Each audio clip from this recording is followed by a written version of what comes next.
और खबर जयपुर से हम लगातार दिखा रहे हैं आपको। कोविड सहायक प्रदर्शन कर रहे हैं, दिल्ली कूच की घोषणा कर दी इन्होंने।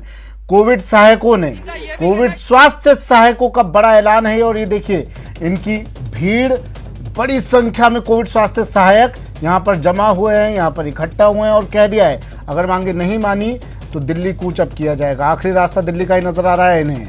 20 दिन से लगातार ये लोग यहाँ पर बैठे हैं। अब हरीश चौधरी आए यहाँ पर, बातचीत करने के लिए आए हरीश चौधरी, और कहा कि मैं आपकी मांग सरकार तक पहुंचा रहा हूं, आपकी मांग जायज़ है और ये जल्द पूरी करने की हम लोग भी कोशिश कर रहे हैं। आज 20 दिन इन्हें हो गए हैं।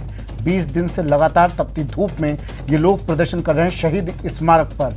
31 मार्च को 28,000 सीएचओ को कार्यमुक्त किया जा चुका है, जबकि खुद सरकार कह चुकी है, जबकि जिम्मेदार कह चुके हैं कि कोविड काल में, कोरोना काल में ये इन लोगों को देखिए। 20 दिन पूर्व आप लोगों ने ये संघर्ष शुरू किया। लगातार 20 दिन आप अपनी मांग, जो मुझे व्यक्तिगत तौर के ऊपर जायज मांग लगती है, मैं यहाँ आकर सिर्फ आप लोगों के बीच में ये मैं बात साझा नहीं कर रहा हूं। बाड़मेर के अंदर जब मुख्यमंत्री जी आए थे उस दिन भी मैंने उनसे आप लोगों की मांग के संदर्भ में बात करी। मुझे आशा ही नहीं, विश्वास, राजस्थान की कांग्रेस सरकार और उनके मुख्यमंत्री अशोक गहलोत जी संवेदनशील सरकार और व्यक्ति है। आप लोगों ने जो कोविड के समय में काम किया वो बहुत ही सराहनीय कार्य था। ये मैं आज या आज से 20 दिन पहले नहीं, व्यक्तिगत तौर के ऊपर मैं बाड़मेर जिले और बायतू में कई दफे ये बात मैं कह चुका हूं और मैं व्यक्तिगत तौर पर मानता हूं और मैं जाहिर भी कर चुका हूं सार्वजनिक तौर के ऊपर कि कोविड के अंदर,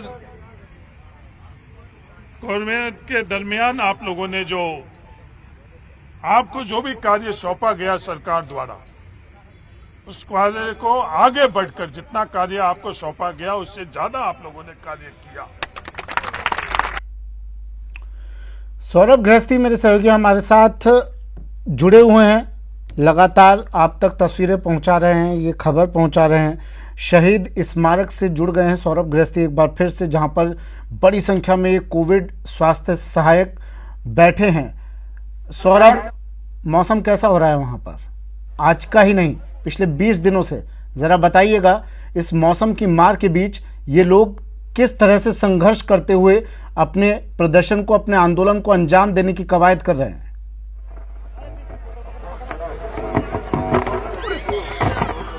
जी बिल्कुल, देखिए भीषण गर्मी है और भीषण गर्मी के बीच हजारों कोविड स्वास्थ्य सहायक जो है वो धरना दे रहे हैं। और यहाँ पर आप तस्वीरों के माध्यम से दिखाना चाहेंगे किस प्रकार की तस्वीरें, एक टेंट के नीचे बैठे हुए हैं और इस गर्मी में शहीद स्मारक पर बैठना, आप अंदाजा लगाइए किस प्रकार से की मुश्किलों का सामना इस वक्त इन कोविड स्वास्थ्य सहायकों को करना पड़ रहा है। पिछले 20 दिनों से लगातार ये जो संख्या है वो कम होने का नाम नहीं ले रही, लगातार ये संख्या जो है वो बढ़ती ही जा रही है और तमाम तरह की मुश्किल है, क्योंकि इसमें हजारों की संख्या में महिला कोविड स्वास्थ्य सहायक भी है और महिलाओं की तमाम तरह की दिक्कतों के बावजूद भी अपने अपने छोटे छोटे बच्चों को लेकर कई महिलाएं जो है वो प्रेग्नेंट है, उसके बावजूद भी एक नौकरी के लिए, एक अदद नौकरी के लिए यहाँ पर जो है वो बैठी है और मांग सिर्फ यही है कि उनको नौकरी दी जाए। जिस कोरोना मैनेजमेंट के लिए पीएम मोदी ने राज्य सरकार की तारीफ की थी, उस तारीफ के लिए जो हकदार मुख्य रूप से कोविड स्वास्थ्य सहायक है, उनकी मांगों को जो है वो पूरा किया जाए। और कई तरह की दिक्कतें जो है वो इस वक्त इन कोविड स्वास्थ्य सहायकों को आ रही है, लेकिन उसके बावजूद यहाँ पर जो है वो ये बैठे हैं और अपनी मांगों को पुरजोर तरीके से यहाँ पर रखते हुए नजर आ रहे हैं। कुछ महिला कोविड स्वास्थ्य सहायक है, उनसे बात कर लेते हैं, किस प्रकार की दिक्कतें जो है वो आप लोगों के सामने आ रही है? सब प्रकार की दिक्कतें आ रही है हमारे को। पहले तो लगाया था कोविड में, फिर 3 महीने के लगाया, 3 महीने बढ़ाया क्यों था, उनको रखना ही नहीं था हमारे को। हम 20 दिन से इस भीषण गर्मी में बैठे हैं, परेशान हो रहे हैं। अगर कुछ नहीं हुआ हम घर पे नहीं जाएंगे, सुसाइड करेंगे, दिल्ली कूच करेंगे, चाहे कुछ हो जाए। हम कपड़े सुखाने नहीं देते, वहाँ फेंक देते हैं। 20 दिन से बैठे, हमारे को मजदूर बोलते हैं। मजदूर दिखते हैं क्या? हमने 9 महीने काम किया था कोविड में, जितना दिया उससे ज्यादा हमने काम किया था।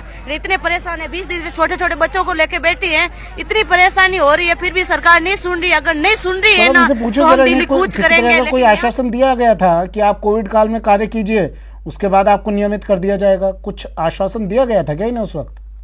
धमका रहे तो हम सुसाइड कर लेंगे, घर नहीं जाएंगे बस। लेकिन आप लोग संविदा पर लगे थे, तो संविदा की तो नौकरी परमानेंट होती नहीं है, फिर आप लोग क्यों ये जिद करे कि नियमित जो है वो किया जाए? 3 महीने के लिए लगाया था पहले, कोविड में 3 महीनों के लिए लगाया था, फिर 3 महीने और बढ़ाया था, फिर 3 महीने और बढ़ाया। तो कोरोना जैसे जैसे बढ़ा ऐसे ऐसे एक्सटेंड करते गए आपकी उनको खुद को चिकित्सा मंत्री ने बोला बढ़ाते रहो, खुद को जरूरत हुई काम की। जब तक कोरोना कम हुआ हमारे को हटा दिया। ये थोड़ी, या तो सरकार खुद है ना फील्ड में है, या तो बढ़ाया क्यों नहीं, क्यों था 3 महीने के लिए लगाया तो। आप लोगों को संविदा पे ही तो लगाया था, संविदा पे परमानेंट नौकरी थोड़ी होती है। संविदा कैडर 2022 पढ़ा है, उसमें परमानेंट का है, 2 साल बाद में ऑटोमेटिक परमानेंट हो जाते हैं। हमें वो है, और साल भर में जब काम करते हैं तो 10% बोनस का प्रावधान है। हमें 9 महीने पहले हटा दिया, 9 महीने में ना अब तक सैलरी भी नहीं आई है कई जगहों की। तो देखिए ये अपनी बात जो है वो यहाँ पर रख रहे हैं कि किस प्रकार की दिक्कतें जो है वो उनके सामने आ रही है। कुछ और भी इनके जो नेता है उनसे बात कर लेते हैं। भाई, संविदा पर अगर किसी को लगाया जाता है तो संविदा होता है, उसका मतलब परमानेंट नहीं होता। तो ये अशोक जी गहलोत एक संविदा कैडर बनाना चाहते हैं, जिसके तहत कर्मचारियों को शामिल करेंगे और उसमें प्रावधान होगा कि इतने टाइम बाद, 2 या 3 साल बाद उसको परमानेंट कर दिया जाएगा। उस कैडर में शामिल होने की मांग को लेकर हम पिछले 20 दिनों से यहाँ पे बैठे हुए हैं और राजस्थान के कोने कोने में जाके हमने 28,000 राजस्थान की जब आपको रखा गया था आपने उस वक्त पर कहा था कि भाई अगर 1 साल रखते हैं हमें तो हमें परमानेंट कीजिएगा। कोविड स्वास्थ्य सहायक आपको किसी तरह का कोई आश्वासन तो सरकार की तरफ से नहीं मिला ना? लेकिन जब आपको लगाया गया था तब भी सरकार ने ये नहीं कहा था कि आप रेगुलर रखोगे, आपको नियमित करेंगे, ये तो कहा नहीं था सरकार ने। सरकार ने नियमित नहीं कहा था, हमें 3 महीने के लिए लगाया था, पर उस 3 महीने के बाद हमारा एक्सटेंशन बढ़ा दिया गया था। आप कोई भी प्राइवेट हॉस्पिटल या कहीं भी सुविधा के लिए आप जाते हो जॉब के लिए, तो वो जॉब छोड़ के आप 3 महीने तक आ सकते हो। तो 3 महीने के बाद अगर हमारा टाइम बढ़ाया गया, वो हमारे लिए खतरे की घंटी बज चुका है। जो 40-40 हजार रुपए की जॉब थी, जो हमारी कोचिंग थी, वो 3 महीने के लिए छोड़ के आए थे, पर आज हमें 10 महीने से रखा गया। तो हमारी जॉब भी छूट चुकी, कोचिंग भी छूट चुकी है, हमारी पढ़ाई भी छूट चुकी है। तो ये हमारे लिए 10 महीने का नहीं कहा गया था, हमें 3। लेकिन अब क्या चाहते हैं कि रेगुलर रखा जाए या वापिस संविदा पे रख लिया जाए? नहीं, हमें यही चाहते हैं कि सरकार अपने सुविधा के अनुसार, क्योंकि 1998 में जब गहलोत जी पहली बार मुख्यमंत्री बने थे, उन्होंने शिक्षा में क्रांति के लिए 8वीं पास लोगों को भी राजीव गांधी पाठशाला में लगाया था और आज चिकित्सा की क्रांति की जरूरत थी तो हमें लगाया है। हम डिग्रीधारी हैं, हमें सुविधा कैडर में शामिल करके परमानेंट किया जाए। परमानेंट की बात जो है वो कर रहे हैं और 28,000 लोगों को परमानेंट करना जो है वो एक बहुत बड़ी चुनौती जो है वो राज्य सरकार के सामने होगी। लेकिन तमाम जो जनप्रतिनिधि यहाँ पर पहुंच रहे हैं वो न्याय की बात जो है वो कर रहे हैं कि इन्हें न्याय जो है वो मिलेगा। और यहाँ पर उत्साह देख सकते हैं किस प्रकार का उत्साह जो है वो लगातार जो है वो बनता हुआ नजर आ रहा है कि ये जो तमाम CH है वो अपनी मांगों को लेकर दिन भर नारेबाजी जो है वो यहाँ पर करते हैं और तमाम तरह की मुश्किलें, क्योंकि भीषण गर्मी में यहाँ पर बैठना अपने आप में बहुत बड़ी चुनौती है। उसके बावजूद यहाँ पर बैठे कुछ जो परिजन है वो भी यहाँ पर आए हुए, परिजनों से बात करने की कोशिश करते हैं। आप यहाँ पर क्यों आए, किसके लिए आए यहाँ पे? गवर्नमेंट ने मेरा जी बताए। मेरा बच्चा है PSC में काम करता है, गवर्नमेंट ने हटाने के बाद में वो डिफरेंशियल में आ गया, तो उसकी जगह में इनकी मदद के लिए यहाँ बैठा हुआ हूँ कि गवर्नमेंट हमें कुछ न्याय दिलाए, मेरे बच्चे के भविष्य के बारे में कुछ सुनवाई करे। परिजन भी यहाँ पर पहुंचे हुए हैं और अपने बच्चों के लिए जो है वो नियमित करने की बात कर रहे हैं। लेकिन यहाँ पे देखिए मुश्किलें बताता हूँ। देखिए यहाँ पर ऐसे पानी की व्यवस्था जो है वो की गई है, यहाँ शहीद स्मारक के पास में ही टैंकर की व्यवस्था सरकार की तरफ से की गई है, लेकिन इस भीषण गर्मी के बीच भी गर्म पानी पीना पड़ रहा है। क्या समस्या आ रही है आप लोगों को, यहाँ पर दिक्कतें किस प्रकार की हो रही है? सर पूर्ण रूप से पानी की व्यवस्था है, लेकिन पानी बहुत गर्म है और सर टेम्परेचर 45-48 डिग्री पे हम बैठे हैं। आज हमारे को 20 दिन हो गए सर। खाने की क्या व्यवस्था करते हो? खाने की सर एक टाइम खाते हैं, जो NGO वगैरह ट्रस्ट वगैरह है वो दे के जाते हैं, और कुछ कोई भी सुविधा नहीं है। कोई सुविधा नहीं है। और यहाँ पर जो है वो बच्चों को लेकर बैठे हुए हैं, बच्चों को लेकर यहाँ पर आए हुए हैं। कुछ बच्चे हैं, उनसे बात करने की कोशिश जो है करेंगे। देखिए, जो माँ बाप जो है वो अब बच्चों, क्योंकि वो अपनी मांग को लेकर आए और ये बच्चे यहाँ पर कैसे खुश रहे उसको लेकर यहाँ पर खिलौने लेकर यहाँ पर आए। कहाँ से आए आप? हनुमानगढ़ डिस्ट्रिक्ट से। हनुमानगढ़ से। तो क्या दिक्कतें आप लोगों को आ रही है? बच्चा लेकर आप तो यहाँ पर प्रदर्शन में शामिल हो गए। हमारे 31 तारीख से सेवाएं निरस्त कर दी गई है। हमारी सरकार से यही मांगे हैं कि हमें सुविधा केंद्र में शामिल करें और हमारे जल्द से जल्द ये हमारी जो मांगे हैं वो पूरी करें। ये बच्चा कितने साल का है? 2.5 साल के।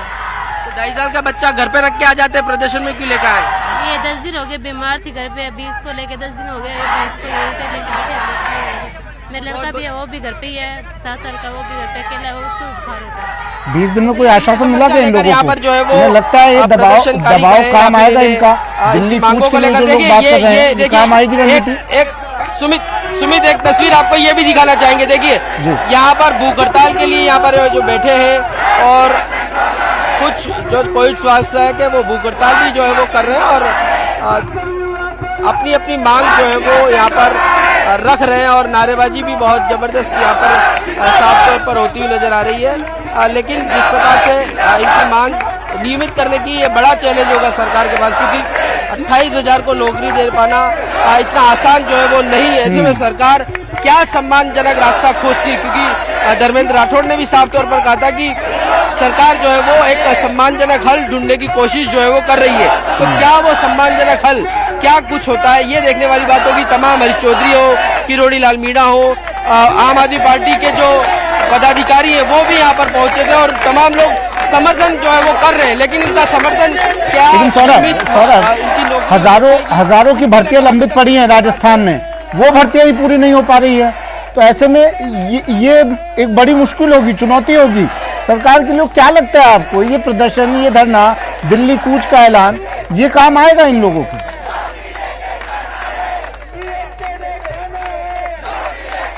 देखिए, लगता नहीं है, क्योंकि ऐसे अगर कोई भी संविदा पर लगा हुआ व्यक्ति अगर ऐसे डिमांड करे कि उसने 4-6 महीना काम किया है और उसके बाद उसे नियमित नौकरी दे दी जाए, उस हालत में जब उसने संविदा पर काम किया, ऐसा संभव नहीं हो सकता कि उन्हें नौकरी आसानी से मिल जाए। अगर सरकार भर्ती निकालती है तो इन लोगों को कुछ बोनस अंक जो है वो दे सकती है। अगर वो भी भर्ती अगर सरकार निकालती है उसके बाद, और उसमें भी वक्त ना जाने कितना लगेगा सौरभ, रिलीफ दी जा सकती है। लेकिन ऐसा नहीं हो सकता कि उन्होंने जी सुमित, फिर से आप अपना सवाल दोहराएं। सौरभ, अगर भर्ती निकालती है तो पहली बात तो ऐसा संभव है नहीं, लेकिन अगर निकालती है तो भी उसमें न जाने वक्त कितना लगेगा, प्रोसेस काफी लंबा होगा। ये चट मंगनी पटरिया वाला काम तो होगा नहीं जो ये लोग धरने पर बैठ गए हैं। बिल्कुल सही,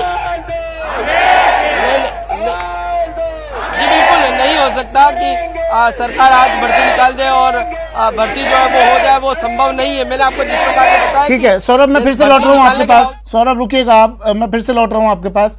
अशोक सिंह शेखावत जी हमारे साथ जुड़ गए हैं, बीजेपी नेता। अशोक जी, ये तस्वीरें देखिए, ये प्रदर्शन देखिए, हजारों की संख्या का ये हुजूम देखिए, और ये बेरोजगारी ये पिछले 4 साल में नहीं पैदा हुई है, ये सतत प्रयासों से, मैं इसे प्रयास ही कहूंगा सर, सरकारें आई गई लेकिन बेरोजगारी वहीं की वहीं।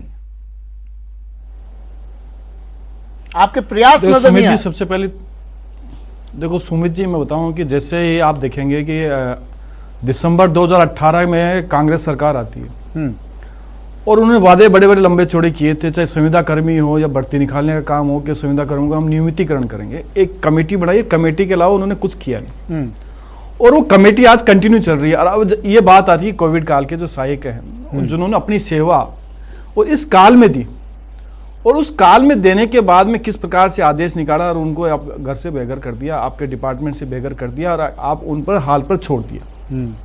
अब सरकार उनसे किस प्रकार से वार्ता करे, उनको वापस ले, या नई भर्ती निकले उसमें किस प्रकार का उसमें समायोजन की बात हो, बोनस अंक दिए जाए। अच्छा, तरीका क्या हो सकता वो है? बात तरीका नहीं बताइए। करके नहीं, तरीका मैं बताऊं आपको, देखो तरीका तो सरकार को निकालना है, या तो रेगुलाइज कीजिए सर, या जो इनको पुरानी कंटिन्यू भर्तियां हैं, कीजिए। वही अब तक फुलफिल नहीं दो हो पा चीज रही है। अब बताइए कैसे होगा? नहीं, मैं एक एक करके बताता हूं आपको। हाँ। सुमित जी, आप ये देखिए कि लखनऊ के अंदर प्रियंका गांधी के आवास के जहां हो उसमें ठीक रहते है। थे, जो विजय कार्यालय था, उसमें धरना प्रदर्शन होता तो स्टार्टिंग क्या होती है, कांग्रेस की स्ट्रेटजी क्या होती है, और रणथंभौर में बाघ के दर्शन करने के लिए आते हैं कि बाघ का दर्शन हुआ या नहीं हुआ। लेकिन उस समय आपके देखिए कि जो प्रदर्शन चल रहे थे, और प्रदर्शन के अंदर आप देखिए कि जो कई संगठन थे जिसमें पैरा टीचर्स भी थे, उनसे बात नहीं करके दूसरे रास्ते से आप निकल जाते हैं। तो इनकी संवेदनशीलता देखी जा सकती है, इनकी राष्ट्रीय नेताओं की देखी जा सकती है कि बेरोजगारों के प्रति कैसी है। जहां तक मैं कहूं कि इन्होंने वैकेंसी कितनी निकाली, घोषणाएं कितनी करी है। वैकेंसी कहते हैं हम 2,80,000 देंगे 4 बजट के अंदर, और उन्होंने कहा कि 1 लाख को हमने भर्तियां दे दी। वो भी बीजेपी की काल की जो घोषणाएं थी, वो वैकेंसियां थी, वो वैकेंसियां उनको भरा है। कुल मिलाकर के 20 से 25,000 को उन्होंने नौकरी दी है 3.25 साल के अंदर। बाकी की जितने भी बेरोजगार हैं, जो भी एग्जाम हुए हैं, क्या तो लीक हुए हैं, या डमी कैंडिडेट बैठे हैं, या प्रशासनिक त्रुटियों के कारण से, या इनकी इच्छा शक्ति से इनकी कमजोर थी। इन सभी कारणों से उन सभी अशोक जी ये भी कह देंगे किसी कारण से कि पकोड़े तल लो, समोसे तल लो, ये भी रोजगार है, अपना घर का ही तो रोजगार है। रोजगार तो ये भी है, कांग्रेस भी कह सकती है ना ये बात। तो देखो देखो कि मैं बात कहूं आपको, हमने ये कहा कि हम रोजगार देने का काम करें, ऐसा काम करें जो रोजगार दे सकते हैं, उत्पन्न कर सकते हैं। कांग्रेस से आरसी चौधरी जी भी हमारे साथ जुड़ गए हैं। स्वागत है आरसी जी आपका। हाँ अशोक जी, बात पूरी कीजिए अपनी। हाँ, तो मैं कह रहा हूं कि इनकी सुने बात, और जहां तक इनकी बात है कि चिकित्सा क्षेत्र में इन्होंने क्या कर लिया। आज के राजस्थान के सभी अखबारों में आप देखेंगे तो आज की हेडिंग 3-4 दिन से हेडिंग से आ रहा है कि इनकी निःशुल्क जो जांच योजना थी, वो आज धरातल पर नहीं है। 70% दवाइयां नहीं है, ठीक है, डॉक्टर्स नहीं है, पैरामेडिकल स्टाफ नहीं है, सारे के सारे हैं, मुझे जिनको निकाल दिया गया है, और वो कह रहे हैं कि हमें लिए। ये बेरोजगारी पिछले 4 साल में आई है क्या? आपके वक्त पर नहीं थी क्या? नहीं, अचानक से पैदा होगा बेरोजगार? नहीं, मैं देखो सुमित जी, 2 चीज होती है। आप रोजगार कैसे दे सकते हैं? एक तो सरकारी नौकरी, एक है आप संगठित, आपका जो अनऑर्गेनाइजेशन सेक्टर होता है उसमें, और एक लोगों को आप किस प्रकार से ट्रेनिंग देंगे, प्रशिक्षण देंगे, और उनको आप रोजगार कैसे देंगे। इन 3 क्षेत्र में, सरकारी क्षेत्र के अंदर केंद्र सरकार ने, गहलोत साहब ने खुद ने कहा है कि हमने 2.5 लाख नौकरी दी है। गहलोत साहब ने खुद ने कहा कि 2 लाख नौकरी बीजेपी गवर्नमेंट में दी गई। उन्होंने विधानसभा की पटल में कहा है, ये साफ है सरकारी नौकरी। हमारे समय के अंदर जितने भी आप कहेंगे कि आप देखेंगे, कोई ऐसा नहीं था कि बैकलॉग ज्यादा रहा हो। टीचर्स का हमने 2% तक रखा। आज देखिए कि यदि आप देखेंगे तो 3rd ग्रेड का कितना है। 3rd ग्रेड की कौन सी वैकेंसी निकाली? 15,500 के लगभग इन्होंने निकाली है, बाकी की बाकी नहीं। हमारे समय जो वैकेंसी निकली थी वो 72,000 के लगभग वैकेंसी निकली थी, और उनको नौकरियां देने का काम किया। बजट भी होता है, सरकार कुछ रोजगार देने की बात करती है, अलग अलग डिपार्टमेंट्स में रोजगार देने की बात की जाती है। चिकित्सा डिपार्टमेंट में आपको लगता है अशोक जी, अब ये लोग इनको किसी तरह का आश्वासन तो दिया नहीं था सरकार ने, इनसे कहा था संविदा पर आपको रख रहे हैं। अब ये लोग 2 महीने 3 महीने 1 साल 2 साल इन्हें रखा, उसके बाद संविदा पर प्रोसेस यही होता है, आप भी जानते हैं। अब ये लोग परमानेंट के लिए कह रहे हैं, तो ये संभव कैसे हो सकता है सर? नहीं, अचानक से कैसे संभव हो जाएगा? नहीं, मैं बताऊंगा आपका, इन्होंने अपने घोषणा पत्र में कहा, अच्छा, जिन संविदा कर्मियों को जो पहले से चल रहे आ रहे हैं और वर्तमान को लगेंगे उसी पॉलिसी से, उनका नियमितीकरण के लिए कमेटी बनाएंगे, उनको नियमित किया जाएगा। ठीक है, तो आप कह दीजिए कि हमने झूठ लिखा। मैं कह रहा हूं, इन्होंने कह दीजिए झूठ लिखा, ये कह दीजिए, तो ये मान जाएंगे। आरसी जी, चौधरी साहब बोलिए। मैं ये कहना चाहूंगा कि भारतीय जनता पार्टी के नेता बड़ी बेबाकी के साथ में कितनी शालीनता से झूठ बोल रहे हैं। भारतीय जनता पार्टी के नेता अगर बात कर रहे हैं कि इन्होंने तो भारतीय जनता पार्टी तो जो वादे कर रही है उन पूरे वादों को निभा दिया, तो मैं इन बीजेपी के नेता से पूछना चाहूंगा कि 21 नवंबर 2013 को मुख्यमंत्री और वर्तमान के प्रधानमंत्री नरेंद्र मोदी जी ने आगरा के अंदर कहा था कि हम 2 करोड़ रोजगार प्रतिवर्ष देंगे। देखो कि आज हमने से संसद के कहां से अंदर कहां हमारी ले जा रहे हो पार्टी के आप? पूर्व राष्ट्रीय आज अध्यक्ष वो राहुल धरना गांधी दे रहे हैं, ने बात पूछा। उनका बताइए, उनका दुख दर्द तो आप बताइए। सांस रखिए, सुनने का मैं सांस मान रहा हूँ, रखिए। आपको एक मिनट, आपका अशोक जी, साथ अशोक जी, डिबेट चलेंगे। अशोक जी, वक्त की कमी होती है, थोड़ा सा देखिए, और दुख शांत दर्द चर्चा हो तो जानती ज्यादा है बेहतर है। कि किसकी 2 दाढ़ी मिनट में रुकिए ना, कितना सुनने है। दीजिए। ठीक है, कोई आप लोगों को जान रही है। बोलिए बोलिए चौधरी साहब। मैं ये कहना चाहूंगा कि भारतीय जनता पार्टी के नेता थोड़ा धैर्य रखें। मैंने उनको बोलने का पूरा अवसर दिया। जी, आपको लगता जी, है बोलिए, कि बोलिए। आपके नेताओं के स्वर आपको याद नहीं रहे हैं, तो हम तो नहीं, समय बता रहे हैं, तारीख बता रहे हैं। आशीष 21 नवंबर चौधरी जी, 2013 मेरे में तो आगरा बहुत ही के धैर्य है। 2 करोड़ रोजगार प्रतिवर्ष लेकिन मैं तो कह रहा हूँ कि धैर्य टूट रहा है, वो जो बैठे हैं उन लोगों का टूट रहा धैर्य, मैं उनकी बात कर रहा हूँ। पटल पे रख दीजिए, पता चल जाएगा। आप सिर्फ प्रश्न पूछने का साहस रखें, निश्चित रूप से पूछिए, क्योंकि कांग्रेस एक जवाबदेह पार्टी और तमाम प्रश्नों ठीक का है जवाब सर, देती है। चौधरी साहब जल्दी आपने बोलिए ना सर, कहा 10 कि मिनट है सर। वर्कर्स जो है, चौधरी साहब, जल्दी। कोविड में जो हमने संविदा पे लोग लिए, उन्हें स्थायीकरण होना चाहिए। क्या बिना सर्विस रूल के, क्या किसी और अन्य चीजों के, या भारतीय जनता पार्टी शासित कोई राज्य का मॉडल है क्या, जो ये बताएंगे कि हमने कोविड के जो लोग लिए थे और उनको हमने इस प्रकार से उन्हें संविदा पे लेके और परमानेंट किया। आप उत्तर प्रदेश में देखिए, हरियाणा में देखिए, तमाम सब जगह पे देखिए। ठीक है सर, इसलिए इनकी समस्या का भारतीय समाधान जनता क्या? पार्टी के नेता ठीक है, जाके छोड़िए उत्तर राजस्थान प्रदेश, के हरियाणा, युवाओं इनकी को समस्या का आक्रोशित समाधान करने क्या? का प्रयास ना करें। उन्हें कहिए कि राजस्थान की सरकार ने सबसे ज्यादा वैकेंसीज निकाली है। ठीक है, आरपीएससी मान गए। इनकी समस्या का समाधान क्या? हम युवाओं से अपील करना चाहूंगा और कहना चाहूंगा, हम संवेदनशीलता के साथ में राजस्थान के जो युवा राजस्थान के निर्माण में महत्वपूर्ण संवेदनशीलता, भूमिका ठीक। निभाना चाह मैं रहे चौधरी साहब फिर से आ रहा हूँ, सौरभ। रोजगार नहीं मानते, हम सौरभ, मानते हैं और राष्ट्र निर्माण में मैं अपनी चौधरी साहब आ रहा हूँ भूमिका फिर से आपके मान पास ही आ रहा हूँ मैं दोबारा। निश्चित रूप से सौरभ, वो आए चौधरी साहब मैं फिर से आ रहा हूँ, और 2 माध्यम सेकंड, 2 से सेकंड, अपनी सफलता के आयाम 2 देखिए। सेकंड। सौरभ, 20 दिनों से लोग धरने पर बैठे हैं, मैं गलत नहीं हूं तो? कितने कांग्रेस से बड़े नेता यहां पर इनसे मिलने आए, कितने बीजेपी से नेता यहां पर मिलने आए, इन लोगों को आश्वासन दिया, इनका दुख दर्द बांटा।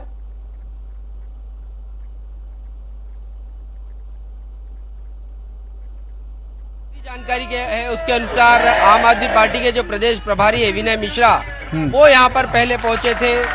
उसके बाद किरोड़ी लाल मीणा जो है वो यहाँ पर पहुंचे। यहाँ से एक प्रतिनिधि मंडल धर्मेंद्र राठौड़ जो आरटीडीसी के चेयरमैन है, उनसे जाकर मिला है। आज हरीश चौधरी भी यहाँ पर पहुंचे और उन्होंने भी न्याय जो है वो हरीश चौधरी दिलाने आज की आए बात हैं, जो इससे है पहले वो, यहाँ पर की है। उनका साफ तौर पर कहना था इससे कि- पहले कांग्रेस की तरफ से, सरकार की तरफ से कोई नहीं आया? जी बिल्कुल, उससे पहले और कौन, देखिए मैं यहाँ पर यहाँ के जो कोविड स्वास्थ्य सहायक है उनसे ही पूछ लेता हूँ, यहाँ पर अलग अलग पार्टियों के कौन कौन नेता यहाँ पर आपके यहाँ पर आए? यहाँ पर कांग्रेस के भी आए, बीजेपी के भी आए, और और नाम बताइए कौन कौन आए? नाम पहले तो आए, बाद वो बीजेपी सतीश पुनिया जी आए, किरोड़ी लाल जी आए, अभी हरीश चौधरी जी आए, और एक विधायक ठीक है भी आए थे यहाँ पर, और आम आदमी पार्टी के विष्णु जी भी आए थे। उन्होंने चौधरी आश्वासन साहब, देके गए कि आप चौधरी साहब इतने ही संवेदनशील होते आप तो पिछले 20 दिनों से इनकी सुध तो लेते। गर्मी में ये लोग वहां परेशान हो रहे हैं, पीने के पानी की व्यवस्था नहीं है, आप कह रहे हैं हम लोग संवेदनशील हैं। ऐसी संवेदनशीलता कि 20 दिन से आपको होश नहीं है कि वहां पर हमारे बच्चे, राजस्थान के लोगों को बच्चा ही कहते हैं ना मुख्यमंत्री अशोक गहलोत, आपकी सरकार, घर के लोग हैं आपके, आपका परिवार है राजस्थान, और 20 दिन से आपका परिवार सड़कों पर धक्के खा रहा है, धूप के नीचे बैठा है, आपको सुध नहीं है। यह संवेदनशीलता है आपकी? किरोड़ी लाल मीणा पहुंचते हैं, आम आदमी पार्टी पहुंचती है, और आज हरीश चौधरी को वक्त मिला, 20 दिन बाद वक्त मिला, जब इन्होंने दिल्ली कूच का ऐलान किया। यह संवेदनशीलता है आपकी? आपका प्रश्न खत्म हो जाएगा, उसके बाद में जवाब देता हूँ। हो गया प्रश्न, दीजिए जवाब। मैं साधुवाद करना चाहूंगा न्यूज 18 का कि वो सरकारों से सख्त प्रश्न और तल्ख प्रश्न पूछने का साहस रखती है, और सभी सरकारों से वो ऐसी लहजे में तल्ख प्रश्न पूछती है। राजस्थान की सरकार ने 31 मार्च पे दुनिया का कोई भी आंदोलन, कभी भी कोई आंदोलन होता है, उस आंदोलन का पहले प्रक्रिया होती है कि वो उसके जो डेलीगेशन है वो जाके संबंधित लोगों से मिले, ज्ञापन दे, चेतावनी दे, तमाम सब बातें करे। 21 मार्च को उनका कॉन्ट्रैक्ट खत्म होता है, 1 अप्रैल से वो धरने पे चले जाते हैं। धरने के आधार पे अगर समाप्त नहीं करेंगे और आप ये चाहेंगे कि बिना सर्विस रूल्स के, बिना किसी और तथ्यों के आधार पे भर्ती हो जाए, और ये चीजें अगर आप जिम्मेदार मीडिया अगर युवाओं को नहीं बताएगा तो कौन बताएगा? बता रहे हैं ना सर हम। पूछिए कि क्या उनका डेलीगेशन जाके किसी स्वास्थ्य मंत्री से, माननीय मुख्यमंत्री से या उन लोगों से मिलके बात की थी? उन्हें क्या समय आश्वासन दिया था? अगर आप चाहते हैं कि हमें धरना देना है तो निश्चित रूप से दीजिए। लोकतांत्रिक व्यवस्था में धरना देना आपका अधिकार है, हम आपके अधिकार की पूर्ण रक्षा करेंगे। आप धरना दीजिए। अच्छा, ये लोग 20 दिन से तो शहीद स्मारक पर धरने पर बैठे हैं, उससे पहले से काफी दिनों से ये लोग अपनी मांग उठा रहे हैं, लेकिन आप लोग ये चाहते हैं पहले एक डेलीगेशन गठित करे भाई, उसके बाद हमसे मिलने आए भाई, फिर हम इन्हें मना कर देंगे। ये हो प्रक्रिया, ये रहनी चाहिए। अरे इतने हजारों की संख्या में लोग वहां बैठे हैं, आपको दिखाई नहीं देता क्या सर? 20 दिन से यहाँ बैठे हैं, 20 दिन से यहाँ बैठे हैं, आपने सुध ली क्या? डेलीगेशन आएगा उसके बाद ही बातचीत होगी। बातचीत तभी होगी जब डेलीगेशन आएगा, उससे पहले कोई बातचीत का रास्ता नहीं होगा। आप सर सुनिए ना चौधरी साहब, अगर आपके पास रोजगार नहीं है, हालांकि वैसे तो राजस्थान बेरोजगारी में नंबर 1 पर चल रहा है, रोजगार नहीं है आपके पास तो जाकर एक बार बात तो कर सकते थे सर। मैं इतना कह रहा हूं आपसे, बात तो की जा सकती थी या नहीं? बहुत बढ़िया, राजस्थान बेरोजगारी के नंबर 1 है। आप बताएं कि बेरोजगारी की जो आंकड़े एमसीआई जो जारी करता है, आप जानते हैं ना, जब लोग रोजगार लेना बंद कर देते हैं, रोजगार वही मांगा जाता है जहां पे रोजगार की उम्मीदें हैं। मैं आपसे चैलेंज के साथ में कहता हूं, आप देश की बेरोजगारी का 4 गुना बेरोजगारी राजस्थान में है। जिसने राजस्थान से ज्यादा सरकारी नौकरियां दी, 4 गुना ज्यादा, यहां से ज्यादा कहीं पे अवसर हो, मनरेगा में राजस्थान से ज्यादा कहीं पे रोजगार सर्जन के दिवस हो, शहरी रोजगार गारंटी बिल कोई लेके आया तो राजस्थान की सरकार लेके आई है। इसलिए मैं कहता हूं, अगर आपके पास में तुलनात्मक कोई चीज है तो मॉडल पेश कीजिए और बताइए कि हिंदुस्तान का वो राज्य है जो आपसे बेहतर काम कर रहा है। 30% से ज्यादा बेरोजगार राजस्थान में, देश के बेरोजगारों की संख्या से 4 गुना ज्यादा बेरोजगार राजस्थान में। आंकड़े ये कहते हैं, गूगल सर्च कीजिए आपको मिलेगा आंकड़ा। आप ही मुझे गिनाइए मत, आप ही मुझे ये मत बताइए कि नरेगा में हमने रोजगार दिए, आप ही मत बताइए। अरे सर सुनिए ना, हालत हम जानते हैं, बेरोजगारी की हालत हम जानते हैं राजस्थान की, ये तो मत सिखाइए अब मुझे सिर्फ आप सीधे सवाल का जवाब दीजिए ना सर। चौधरी साहब बताइए ना, ये लोग आपकी जनता 18 साल से ऊपर के ही होंगे सौरभ? नहीं सौरभ, ये सभी लोग 18 से ऊपर के ही होंगे, नाबालिग तो कोई होगा नहीं। वोट तो इन सब ने डाला होगा, आप ही के लोग हैं ना चौधरी साहब, आप ही के लोग हैं। दीजिए ना रोजगार, क्यों नहीं बात करते हैं? मत दीजिए रोजगार, आश्वासन तो दीजिए जो मिलता है हमें सालों से। इन लोगों को तो, इन अभागे बेचारे लोगों को आश्वासन तक देने का वक्त नहीं है आपके पास। के लोग नहीं है जो जनता की अदालत में वादे करें और जब सत्ता में आसीन हो जाए तो अब ये कहें। एक सेकंड, क्या कह रहे हैं आप? 21 नवंबर 2013 का देश के प्रधानमंत्री का जुमला आप जानते नहीं है? अरे सर मैं उस जुमले की बात नहीं कर रहा हूँ, मैं बात करूंगा उस जुमले की जब ये लोग यहाँ से धरने से हट जाएंगे, जब इन लोगों की समस्या खत्म हो जाएगी तब बात करूंगा मैं। उन्होंने रोजगार का जिक्र किया है, हाँ आप उससे क्यों नहीं पूछते? पूछा ना अभी, मैं तो उनका जवाब ले रहा हूँ जो लोग यहाँ पर बैठे हैं। हाँ मैं उनका कह रहा हूँ ना। अशोक जी 30 सेकंड में अपनी बात रखिए, क्लोजिंग कमेंट में चौधरी साहब से लूंगा। 30 सेकंड में अपनी बात रखिए अशोक जी, क्लोजिंग कमेंट चौधरी साहब आपके पास मारो। संवेदनशीलता के साथ उनकी बात, ठीक है, एक सेकंड। क्योंकि आरसी चौधरी जी ने कहा कि डेलीगेशन जाना चाहिए स्वास्थ्य मंत्री के पास में। स्वास्थ्य मंत्री एसी में बैठे हुए हैं और ये 20 दिन से आप देखिए भूखे प्यासे गर्मी के अंदर बच्चों को लेकर के वहां बैठे हैं और किस प्रकार से शरमाई की बात कर रहे हैं। मैं कह रहा हूं कि आखिर कौन सा मंत्री आकर के सब आश्वासन तो दे।